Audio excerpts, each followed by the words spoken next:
Hoekom is die lesse uit die Bosniese volksmoord so belangrik? Omdat dit nie net geskiedenis is nie.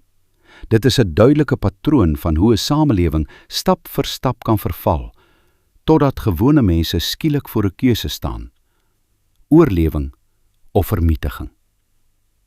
Die mense wat dit deurgemaak het, het ons gewys watter tekens vooraf kom: ontmensliking, polarisasie, die beperking van beweging, openbare bedreigings en die stadige normalisering van geweld. Hulle het ook gewys watter foute mense maak wanneer hulle die tekens ignoreer. Genocide Watch beskryf hierdie proses in duidelike stadiums. Wanneer 'n samelewing begin om groepe te klassifiseer, te ontmenslik en openlik te polariseer, is dit nie meer net politiek nie. Dit is 'n waarskuwing.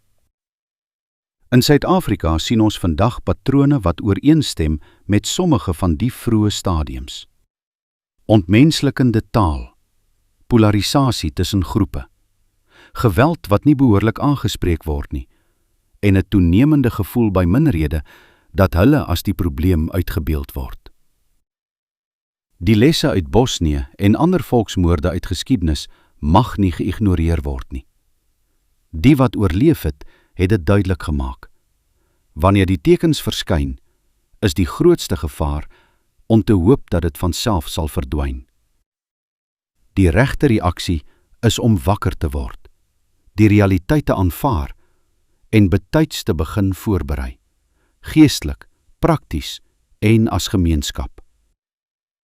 Uit die Bybel en vanaf die profete was daar aanduidings van tye, en die ooreenstemming is verstommend.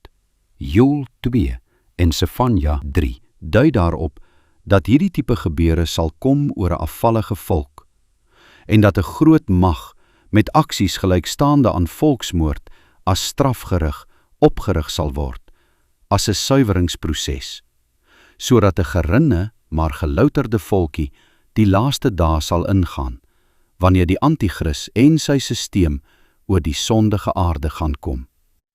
Herken ons situasie, vergelyk dit met ons Hemelse Vader se woord en raak deel van 'n noodplan-inisiatief hier by ons, die Suidlanders, geïnspireer om vir ons volk as diens te wees wanneer die ergste gebeur.